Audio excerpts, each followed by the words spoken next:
Begin the current Daf Mesechtes Yevamos Daf Kufya Daled. Begin on the bottom of Kufya Gimel Beis, 2 lines up at the bottom of Yommi, where the Gemara continues a related discussion in the previous Daf, and also relating back to Halacha by Mishnah, of the sugi known as Kotten Eichel Nevelis, regarding if a child is eating a nevela. It's just a classic case, but it means to say that if a child is doing something prohibited, if one would have to stop the child, and the Gemara discusses the parameters of this halacha, which is that which we bring in the Rechaim Rishmem Gimel regarding what the chinuch obligations are regarding a child doing something prohibited on Shabbos or all other times as it comes of an asugya. She's corresponds with Hausach and Cheskel to anytime Daf Chaim.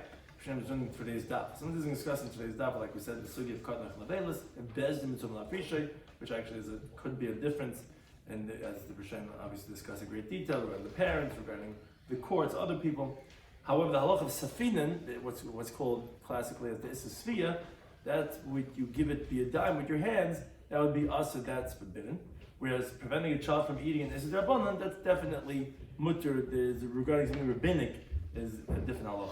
And regarding Yinika Begadol, we discussed regarding as nursing from an animal by an adult, and then we actually begin the next parak, the 15th parak Isha, it's called Isha Sholim, which discusses regarding the halachas of, again, regarding the husband dying and what the status of the woman is. So begin the current daf, Kofi Gimel Beis, 2 lines up at the bottom of the Yommi. Says the Gemara, a story. Rabbi Yitzchak bar Bisna, Irkes alei maftechi de b'midrash b'shasaram b'shabbatim. What happened is that they lost keys of the Beis Medrash in the Shus Rabbim on Shabbos. Now, they had to get into the Beis Medrash, the keys were lost. So, but it was Shabbos, you can't carry the keys. So also came into Rebbe Das. So he came in front of Rebbe Das. Normally he said to him, Zil go, as it continues out at the top of Kubi Dalam and Aleph, Devar Toli B'Tayim. Take young boys and girls, for the Tailu Hasam, and let them play over there, where the Mashkachilu, if they find it, Maisulu, they're going to bring it. So actually cute, someone wanted to bring it right, that you see that boys and girls can play when they're young. So no. That's why they're going to find the keys, because they're looking on the ground, because they're making the kicking of the throne, of the madlich. So you'll be looking at the floor, that's why they'll find the keys. But Al Kapanim, take the kids there, let them play, and then they'll find it and they'll bring it.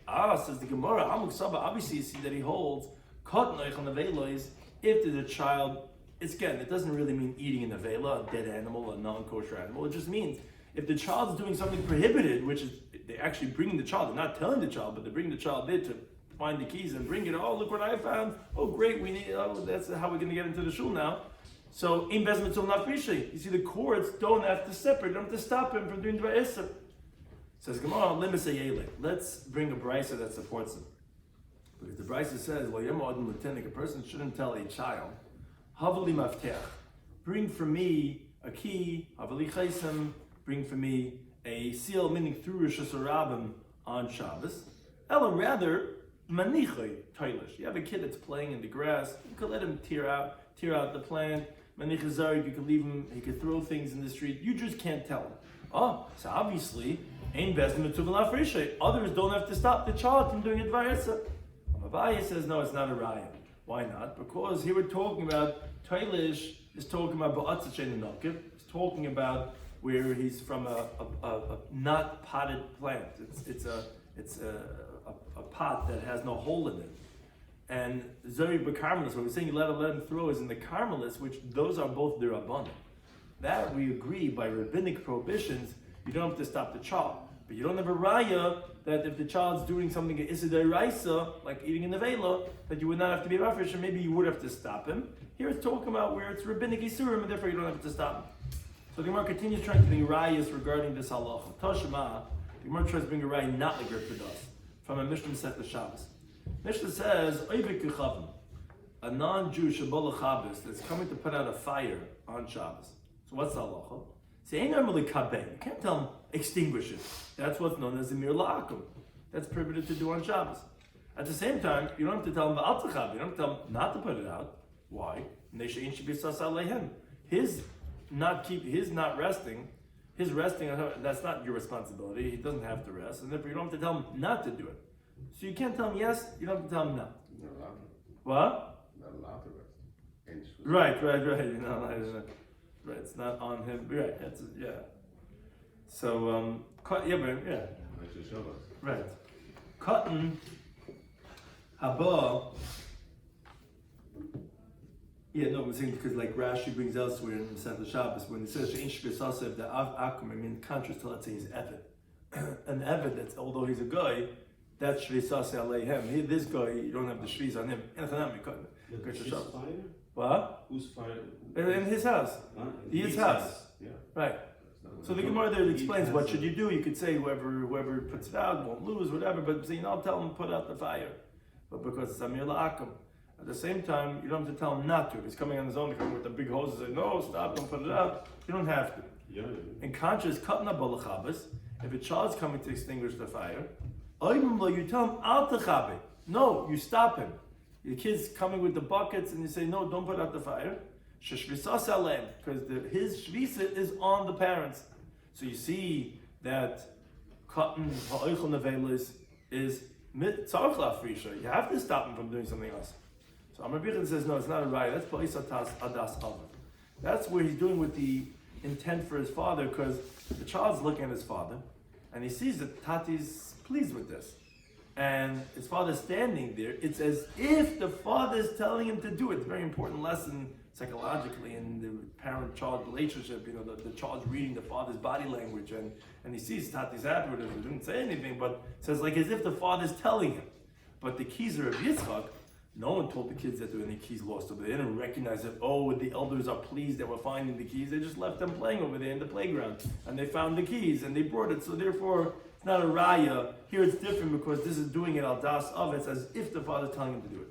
Says the Gemara, wait a second. If it's like the father told him when he sees the fire and the father is like excited, when he sees little Yankala is coming with his bucket and putting out the fire, so the Kavasika, why don't you say this in there regarding the non-Jew?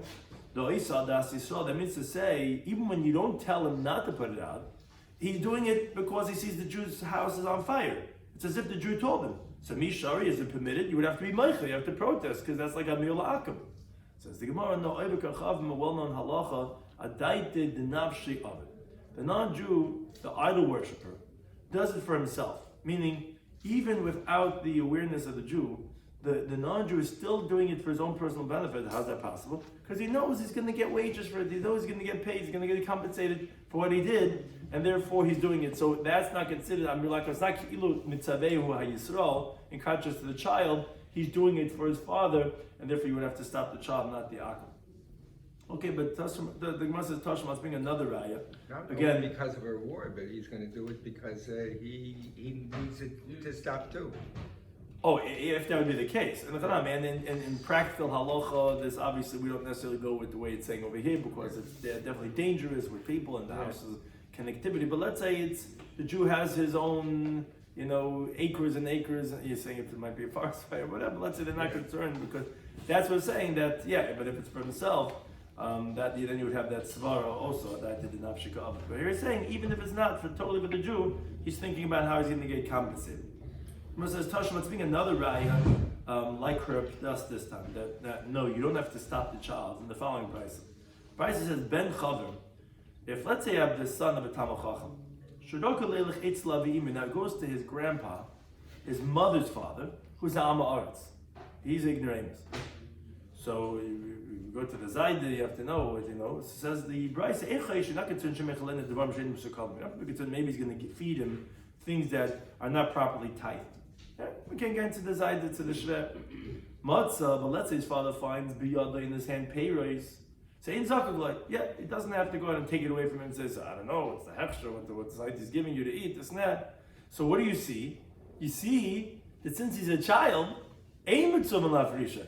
Do I know what he's serving you? He says, Amoritz. So all I know is the bugs in the food where he's giving you it. You see, you don't have to stop. You see like Rabbi Doss that Ein Mitzvah Lafrisha. So Michelin says, no, it's not a raya because that's b'dmai hikilo. That's talking about when we said Mesukanan is regarding to make sure it's tight. What type of untight is it concerned about? An Amma Aretz, we know there's halacha that require them to separate dmai, where we don't know if they tight or not. So that's what we're saying. We're making that the father of this child doesn't have to say to his son, wait, Tzaddik, let's first take off dmai. That's rabbinical. Regarding rabbinical, we said you could be lenient. But says the Gemara, wait a second. So you tell me it's only because it was regarding Demai, you don't have to separate. Havadi, let's say you knew for sure that he's such an Amaretz that it's definitively tevel. So Baila Asuri, is that so that you would have to take off tithe before the child could eat what the grandfather is giving him?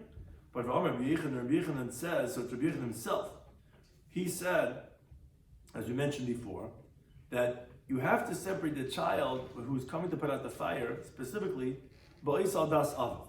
If he's doing it because he sees Tati's happy if he's going to put out the fire. But to stop him, you're not commanded if the child's doing it for himself, even if putting out a fire is for sure going to be awesome. It's only because he's doing al das av, Rabbi Yochanan, you said. So which one is it? Here you're telling me that, no, if it's meiser, if it definitely tevel, you would have to stop the child. And which means to say that tzarich la'afrisha. And before, he told me that no, you don't have to be ma'afrishim. That was only because he was doing al das av, but doing it for himself.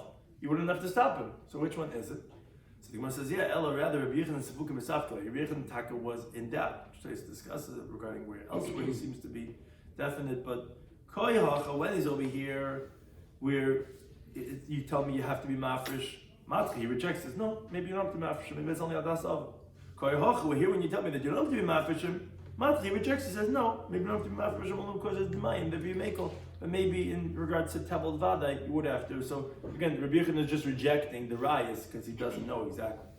So Moses Tashma tried to bring another raya, like Reb Padas, that in tzarich la'afrisha, you don't have to stop a child from doing an iser. Ben Chaber Kain, again, regarding the son of a Chaber, of a Talmid Chacham who was a Kain. Shiraga Leilach Itzel Avi Imai, who this kid is always going to his, he likes his mother's father, who is a Kain Ama'aretz. Is that the deal? Like, if it were to be in the previous case as well, it would be his father's father, then what? But well, his father's father sounds like he's the flimba side, you know, he's the one we don't like going to, makes you learn when you come there. Coincidental. This is not a story. This is a. Yeah, no, I'm saying it just sounds like the chaver. It sounds like his father. That's what it sounds like that his father. And the chaver sounds like probably the same thing. There's sometimes he gets geshtit. Mostly is they kill it out of the because fixed stuff to his mother's father. Yeah, the shvez amud. That's you know. He's probably a chaver because his father was a chaver. So he goes to, you know, he likes going, this kid likes going to, he had all the gadgets over there, whatever, you know, so he goes to the side that he's a koinam arts. So again, ein choishin shem yichalem the truma b'tamei. Not concerned he's going to serve him truma b'tamei. Now over here, we just up the ante. If you notice in the case over here, we're talking about issa deraisa. You can't give me the teretz you gave me before, that Oma ein mesukanim and Demai, the Gemara in the Aral on Daf Yomi Beis, where it spoke about Psulim Makdashim regarding a carbon that become invalidated. We said, oh, which we said, this you could eat when the item itself, they previously sanctified carbon that was invalidated, even though it's tummy, like it says at Tummy Vatar, but not something else, which excludes Truma. Truma, if the item Truma itself is tummy, it's going to be Issa Deraisa. So here we're saying, you're not concerned that maybe the Zaida is going to give him Truma Tameya. And even Matzah Payas B'yad, even if you find produce in his hand, ain't zakul, you don't have to stop him. So you see that even by Issa Deraisa, you don't have to be mafresh or cotton from an Issa. So you want to know that's B'Truma D'Rabbanan. That's by rabbinic Tumah, by Truma, which rabbinic Truma, which even if it's Tameh, it's only going to be a Issa D'Rabbanan. So again, it's no raya. So Moses Tashma, let's bring another raya from the following brisa. Brisa says, Yonik Tinik B'Hailach. A child, a baby, a toddler, could nurse ma'ovedis kachavim from a non-Jewish woman, or mebehemet tamei from a non-kosher animal. Vein chayshin b'yonik sheket. So we're not concerned to say, wait a second, he's nursing something that's abomination. In other words, something that's disgusting and forbidden. We're not concerned for that. But you should not actively feed him with your hands something that's forbidden. Of nevelos, with treifis, with a muslim, if it's a not kosher piece of meat, or it's a bug, or some type of worms, so it'll be worse if he's nursing it'll be better if he's nursing straight from a chaza, but you're feeding him that salad which wasn't previously checked, that has all the bugs, you're putting in his mouth, that you're not allowed to actively feed him something forbidden. Now, umukulam yonik mem, Now, from all of them, the child can nurse by Philip Shabbos, even on Shabbos, but a Megadol also. By an adult, it's going to be prohibited, where the milk of a non-kosher animal is biblically forbidden for an adult, as the Gemara lends out. It says the word gamal 2 times in the first paragraph. So by an adult, it's forbidden, but a child can nurse even from a non-kosher animal. Rabbi Shloimy, he says, you're saying that even on Shabbos, he says, we had the custom, we would nurse from a kosher animal, okay. One thing says the Gemara is, one thing we learned here in this brisa was that we said, what does it mean? Toddler. He's an old child.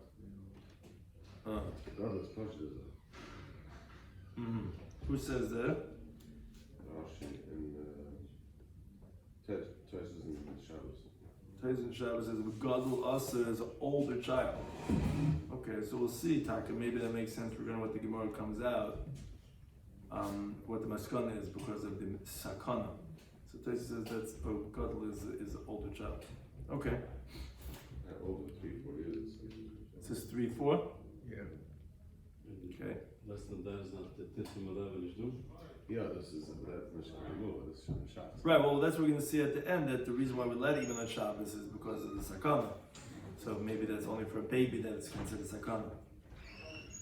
So, but one thing we see is, we learned, that we're not concerned that when it nurses from a non-kosher animal. You see, you don't have to stop the child from taking the chazer and nursing. So you see, like Ripidas, they inside lafisha. No, like we just said. There it's a danger. It seems like Tyson Shabbos says that because you're not going to nurse, you're going to die from thirst. So they're going to say, oh, that's the case, God will know. Why don't you say something with either an adult or we're saying an older child? So yeah, but God will buy umdina. An adult needs to be evaluated. Could he wait till Matzah Shabbos and then you do it permitted way? I don't know why you can't say an adult too. It sounds like that you're saying that the Gemara would say. I'm saying it's a gadol also because sakana, so a gadol also should be allowed to. So you're saying no, gadol needs a umdina. That's the chiddush that we're saying that by a gadol it's going to be awesome. Okay, but Taisa says that. I guess that Taisa says that over there. But says the Gemara, well, cut the namala by umdina. Then why do you need an evaluation for a child too? So yeah, that's so good over there. So on that, Rav Huna Berei Rabbi Yeshua, he says, "Stam tinnik." No, generally a baby mesukin es l'chalab is in danger regarding milk. That's probably I think what Taisa trained that Taisa swear over there. That only a young baby would have that mesukin es l'chalab. It sounds like that's going on a baby, not on a older child. Akapanim, but it's not a raya to reproduce that you could that you don't have to be mafreshin because that's when it's a danger, and since it's a danger. So, and I would an adult, why is it going to be also? Because if you have to, that you could, but you would have to first evaluate. It wouldn't be automatic regarding a child, however, it's automatic. Now, the Gemara goes back to explain, once we brought in this brisa, Rabbi Shloimy says, that we would go ahead and we would nurse from this kosher animal on Shabbat. They would go to the cows and they would just start drinking. So the Gemara says, what's the case talking about? If it's because there was danger, people had this condition they needed to drink for the Shabbos Nami. Even Shabbos is going to be permitted. We do like as there's no danger. Even the Yom is also it's a deraisa. So you must say, no, it's not a dik tzara. It's not sakana, but it was definitely pain. Uksaver, and he held mefarik. This is of unloading, which is a telada of dash, which is threshing. Threshing is essentially separating something from something else, and that's what mefarik is. And that's what nursing is. That it's kalach or yadu. It's an indirect way, meaning the way they milk the cows is they take their hands and they go to the udders and they pull it out. So that's mefarik davar megadula. It's removing something from where it's growing. Now, if someone's nursing, that's mefarik through a shiur. That's not the way you normally remove it. So therefore, that's considered kalach yada, indirect way. Now, which Taisus brings an interesting shot from Rabbi Tam that actually mefarik is actually because of the machik. Because Taisus has a problem that we know indisha with geduli karka. So this is not geduli karka. So it basically, according to Madam holds that it would be even if it's not geduli karka. Rabbi Tam would say it's because of the machik. You're smoothing the hide when you're actually doing that. So that would be. But this is a difficulty with that pshat also. But upon him, so therefore this is dash, but it's a dash in an indirect way. So therefore Shabbos, there's a skila Shabbos, which is a punishment of skila if one violates a malacha deraisa, when you would do it, let's say, with your hands. So Gazer Rabban would geyser by nursing, even though it's an indirect way, and it's not a biblical malacha, but they would geyser it rabbinically to be forbidden. But Yom Tov, where you do it with your hands, it's only going to be the Issur Lav, it's only going to be a negative prohibition, not going to be that of skila. Because of Rabban weren't geyser by nursing, so that's why nursing is different, because it's indirect, and since Yom Tov nefesh. right. So what is it? Just unique? Right, but not everything is mutter to be done on Yom Tov. Right? You could check the Bahami. Right. Certain malachas you could, but dash is not one of those things. So again, it's Megiddo Kaka because it starts earlier on. It's right. It's just like one Right. process. Right. So whatever you would have to say for that, why it's forbidden, so then you would have to say that's how it applies to Yom Tov. So again, that's the Gemara just finished. Went back to that idea and to explain what's the difference between Yom Tov and Shabbos. Yom Tov is only Issur Lav and Shabbos is Skila. Let's bring a raya again, not like us, that you do have to separate the child from doing the Issur Deraisa. Why? Because the pasuk says, "Lo soichlu." This is a pasuk where it says "L'chol hasheretz ala aretz" regarding bugs. It says "Lo soichlu." You cannot eat them, kisheketzim, because they're an abomination. Now there's an extra pasuk because it already says many times in the entire prohibition about eating shratza. So the Gemara makes a drasha. What's it coming to tell us? Lo sachilun. Don't read it lo soichlum. Read it lo sachilun. Don't feed them, which is lahaza agadim magatanim. That it's a prohibition regarding the adults on the children. My love isn't it telling us the amalu that you tell the children lo soichlu, don't eat it. Meaning that you see that you have to stop the child from eating that salad that has the bugs inside, or drinking that water that has the bugs inside. So well, no, it's the literally be a dime. This prohibition of lo sachilim, of not to feed them, it's not to you have to tell them. It means you cannot go take the fork and say, okay, open up wide, ooh, and then put it in. That would be the Issa Sphere. That everyone agrees that's prohibited. But it's not a raya, not like Ripadas. Someone says, Tosh must bring another raya, similarly. From Pasuk Meyikra. It says, Kol nefesh mikem leisoichel dam. Every soul from you should not eat blood. That's also extra pasuk. It says many times the prohibition in the Torah about eating blood. So what's this pasuk telling you? To warn the adults on the children that they should make sure the children don't eat blood. My love isn't it telling us that you have to tell the child don't eat it. You have to be mafresh the child from eating the nevela, not the nevela, but we're running down. It says no, doing this would be a dime again. It's telling us that you cannot actively feed them. It says one more ayah, Toshima. Similarly, where it says in the Torah what's called Emma Vamarta, meaning it says in the Torah in Parashat Emma like Kahana b'nei Aaron, Vamarta, and you should tell them l'nefesh le'itama ba'amal. Why does it have to be Emma and Amarta? So that's two sayings. It's the courts should tell the adults, and then the adults should tell the children they should not become tummy. My love, isn't it that he's telling the children don't become tummy? You see that you have to stop the children from doing it by Yisr. Means that you should not take the child to the museum that has the mummy inside to Mesmes. Is that it's in lahazig? It's don't do it actively. Don't make them tummy b'yadayim. And the Gemara says with tzrichi, all these three were necessary. They seem to all be saying the same thing about the Issa Sriya. You have to say all three of them. Why? Yeshmin Ishkatzim, had we only said the Issa of bugs, of eating bugs, that there's the Issa Sriya as between them and Beis Yem, Shum Disrim B'Masho. It's very common to get Issa eating bugs, eating those salad, because the Issa is like even the minute amount, which Rashi says the size of a lentil, like the share of tumah. Taisa says that's not really so precise. It's really that of Kazayis when it comes to eating. But Taisa says, like, for example, a beria, even that of a creature, no matter how small it is, if it's a full creature, and that's why some people are very machmer, and some are more lenient regarding certain types of products because they were crushed already. But it's very common to get isser, so therefore you would have to be careful not to do isser sphere to the child, to feed him that bug.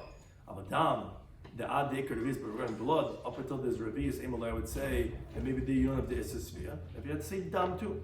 Bishman the dam had to be said only regarding blood. Shemdika cars. Drinking blood is a chi of cars. But shratzim and malay shratzim there's no chi of cars. I would say that you don't have the issa svia. So you have to say that too.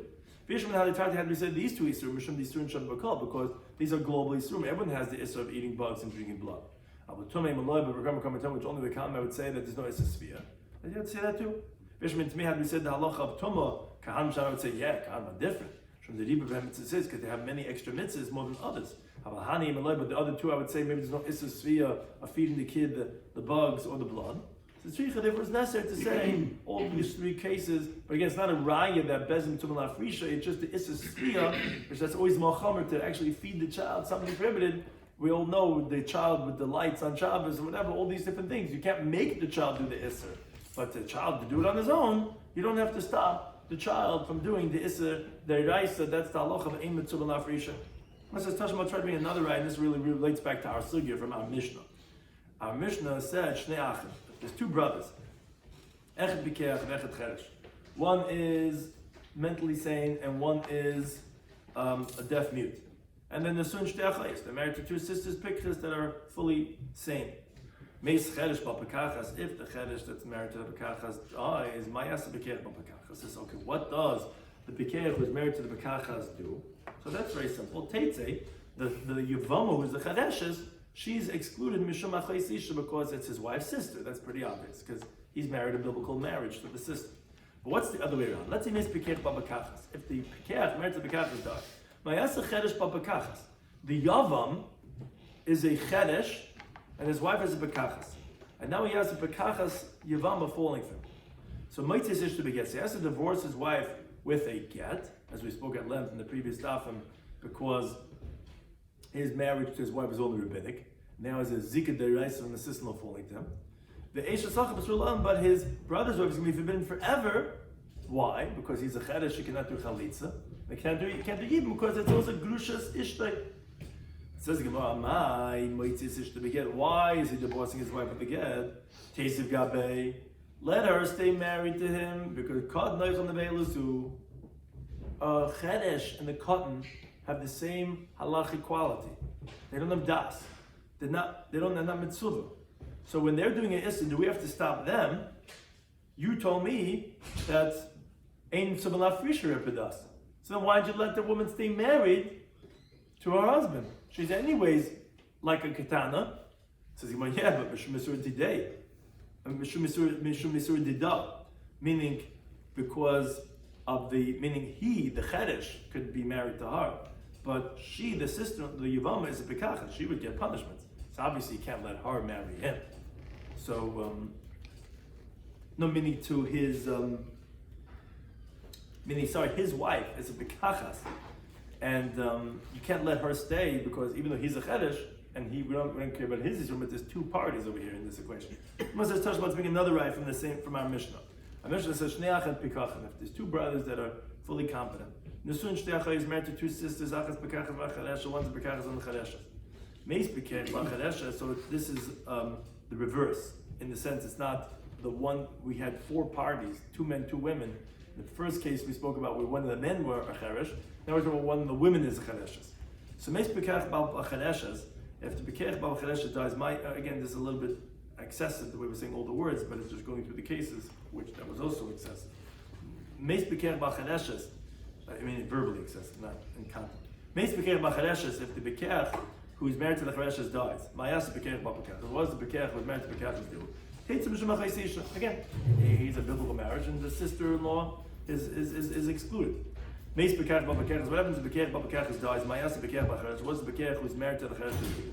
So Meis he has divorced his wife again because his marriage to her was rabbinic because she's the chereshes, and the zika from his brother's wife is dereisa.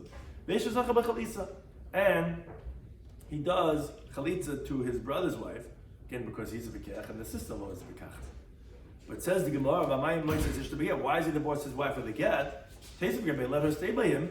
So she is a chereshes. So you don't have to stop her. So yeah, but she's the day. But he's a bekach. So therefore, that's why you have to divorce him.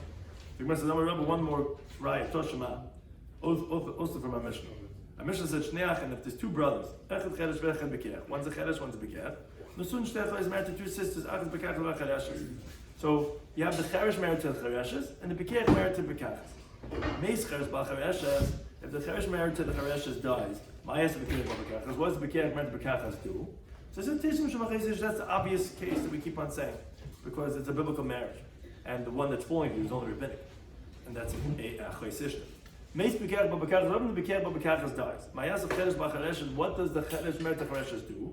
So Moitzes Ish to beget, like we say, because his marriage is only rabbinic, and the zika from the sister-in-law is biblical. It says the divorce is with the get. And his brother's wife is going to be forbidden forever again because he's a chedesh, he cannot do chalitza, and he can't do even because it's a chayes ishta. Says the Gemara, but v'hacha in this case, the lavisur didaika, lavisur didaika. He doesn't have a prohibition, she doesn't have a prohibition. They're both charashim, but Ketan Moitzes Ish to beget, and so you see he has to divorce the wife again. Why? I thought cotton, echel nevelis, ein bezim tum lafrisha. So Rabbi Shloimy says, you're right. Really, we would let this couple stay married. But it's Gzeir Mishmat Torah's Yevama. It's Gzeir because we're concerned you're going to permit the Yevama, who she's a Pakachas, Lashuk. Because if we're going to say that let this Chadesha stay with this Chedesh, people are not going to know the reason is because of cotton, Eichel Nevelis, because their children are going to stop them. They're going to think that his Kedushin with his wife, which is only rabbinic, is rejecting the zika of the sister-in-law who's the bekachas, and so therefore they're going to come to permit the sister-in-law to marry whoever she wants to, like all other sisters that are exempt from chalitza. And the truth is, she's forbidden forever. So to prevent that mistake from happening, they think, oh, okay. This is a marriage, and it's a sister-in-law, she's not falling for Yibum, she can marry if she wants to, so therefore we say that no, therefore there's Chedesh, and the Chedesh cannot stay married, he has to divorce her, so that we don't get the confusion of the Yevama, and think, oh, she was just rejected, and then she can marry whoever she wants. It's not true. It's only because in Bezim Tzum Lafrisha. To prevent that, that's what we really, the truth would be like B'das, that Kadna of Naveos and Bezim Tzum Lafrisha, Hamla Chedesh, shall return to you the 14th parak in Mesechta Yevamos parak Chedesh, which spoke about the Kedushin and the Yibum, the Rabbanan, let's say, of minors and of a Chedesh and Chadeshes. With that way, we continue to the 15th. That's the penultimate. That's the second to the last parak in this Mesechta. Parak Ha'isha Shalim, somewhat like Ha'isha Rabbah, which is talking about a woman that she heard that her husband died, or she, and this parak actually talks about where she says that he died. So Isha Shalchi Ba'al B'nei Zayam, a woman that she and her husband went on a cruise, they went overseas, they went on a big trip. Now, says the Mishnah as follows: if it's shalom beinoi lebeina, the shalom, but that's called Perka Isha Shalom. If it's peace between him and her, they have marital harmony, shalom ba'olam, there's peace in the world, meaning it's not a time of war that you should say, as we'll discuss in length on the next daf, that maybe, what's called bididami, maybe she's assuming that if he's been away a month or two, he's definitely not coming back. They for sure killed him. No, you're not going to have that concern because it's not a time of chayr. It's not like living in Ukraine and like there was a bombing and this and that, and if you don't see him, that he's probably died. So, if she wouldn't say that he's dead, because she'd be concerned that she'll actually be ruined, because if he comes later on, she's ruined for both her first husband and the second husband, like we said in that Peizayin Lebeis. So she's not going to say bididami. So first of all, she doesn't hate him, so it's not like she's trying to make herself forbidden him. And it's also not Shas Muhammad that we're going to assume that she's going to go ahead and just assume that he's dead. So if if such a woman comes along and she says, Meis Bali, my husband died, so we believe her. She not say she can get married. Same thing if let's say she says, Meis Bali, my husband died, she can do a Yibum if there's a brother-in-law and her husband died without any children. That's if it's the Shalom Ba'olam, the Shalom Beinah Lebeina. But let's say you're missing one of those variables. Let's say Shalom Beinah Lebeina, Muhammad. Let's say they had a peaceful marriage, but there's war going on in the world, and they went to some war-torn country, and there was a war. Or Katata Beinah Lebeina, the other way around. Let's say they actually had a fight going on, but you could say because she hates him, she actually wants to be forbidden to him. So she'll specifically get married to someone else, and then he comes back, she's like, oh, I'm sorry, I'm forbidden to you. And even if it's Shalom Ba'olam, there's peace in the world. Basam, when she comes along and she says, Meis Bali, my husband died. So in either one of these cases, in the men, she's not going to be believed. Because of the concern either of B'didami, which is that she'll assume, even if they had a good marriage, that he died, or when there's a fight, that maybe she's trying to make herself deliberately forbidden to him. Yudami says, no, she's never believed. Elam came basa, only if she comes baicha, crying, and then her garments are torn. She comes like that, then it seems like that, that he probably died. But if not, we don't believe her. They said to him, it's not true. Whether she's a drama queen or not, doesn't make a difference. She comes with the garments torn. We believe her if she says the husband died, if we're Shalom Ba'olam and Shalom B'nal B'nal. Now, the Gemara says, Tana, we learned in the Brisa that Shalom B'nal B'nal, why are we mentioning that case of Shalom B'nal B'nal? Which Taisa points out because it was unnecessary to say that case because generally that's the case, that it's Shalom B'nal B'nal, Shalom Ba'olam. So why are we saying that? It's only Mishum the Kabbalah Mishnah Ketata B'nal B'nal, only because we want to mention the second case of the Mishnah, when there is a dispute and strife between them. And so to Tana Shalom Ba'olam, we only said the case of when there's peace in the world, because we wanted to mention also when there's war in the world, that in those two cases we said that it's not going to believe her. It's only when it's Shalom B'nal B'nal and Shalom Ba'olam that we believe her. Now, Amar Rabbi says, my Talmud Muhammad, what's the reason why you're telling me that if there's war going on in the world, that we don't believe her when she says, oh, my husband died? Says the Gemara, Mishum the Amr B'didami. Because she says, from assessment, from presumption, that even though she didn't really see him, that he died, as the Gemara is going to explain, because she thinks, Salka Daita, you think, all those people died, who Palit, you think he's the one who escaped? So therefore she's going to assume that he died. And that's why we don't trust her when she says, if it was a Shas Chem, Shas Muhammad, that he died. Now, and even if Tim Tzalaima, even if you're going to say, Kibin the Shalom B'nai L'B'nah, that, what do you mean?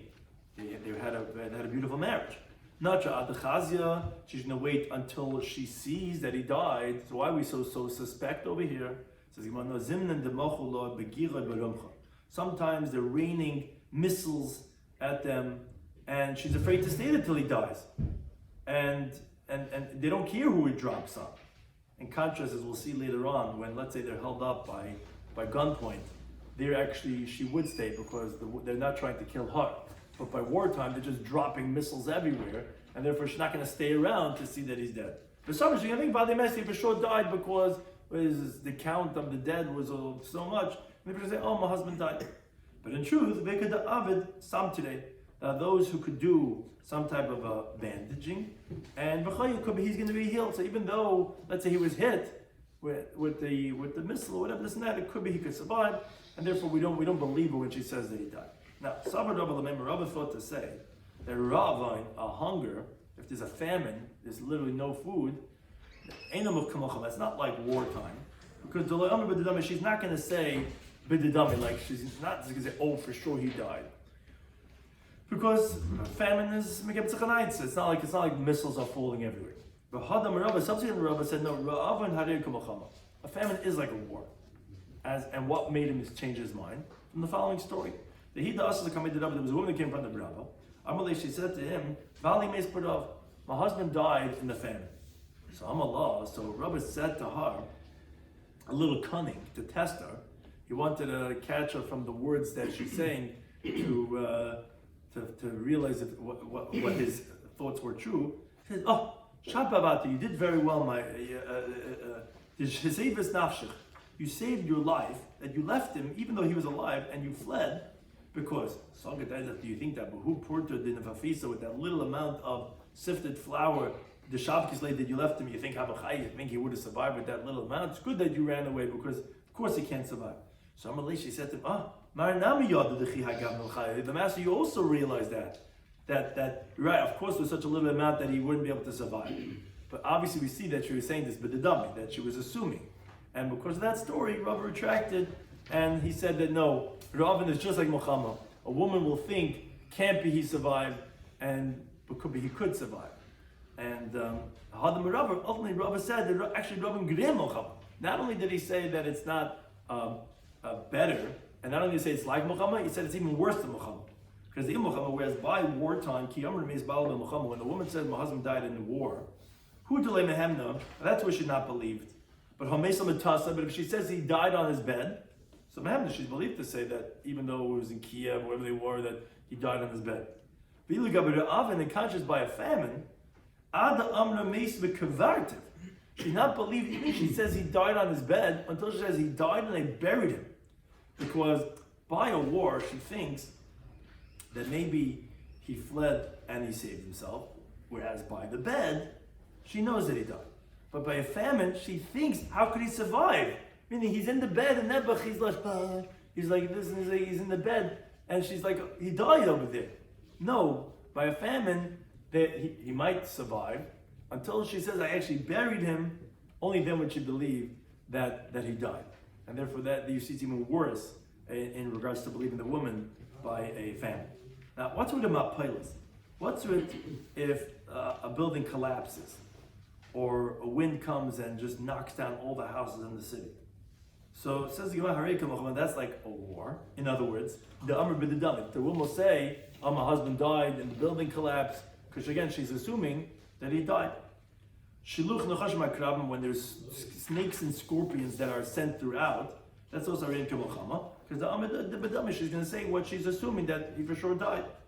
Deborah plague. Amr la, some say rein k'mochama, that it's like war and that she will say b'didam. But some say rein k'mochama, it's not like war, as the Gemara explains. Amr la rein k'mochama, those who say that it's like war, she'll say, yeah, there's a plague. Everyone was dying left and right. COVID. Everyone was in the whole town. Everyone was just dying, falling like left and right. And she's going to assume that he died too. Some will say, no, it's not like war. Because the Samchi at the Amri Inchi, she's going to rely on what people say.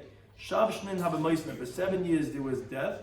The Inish B'leishon Azal, man, if it wasn't his years yet, he doesn't go. Where when it comes to a plague, if it's not your time, it's not your time. And therefore she's not going to assume, and therefore actually she will be believed by a plague, because she will not say B'didami. That's Machlik regarding those two different opinions, of whether say B'didami or not. Anything.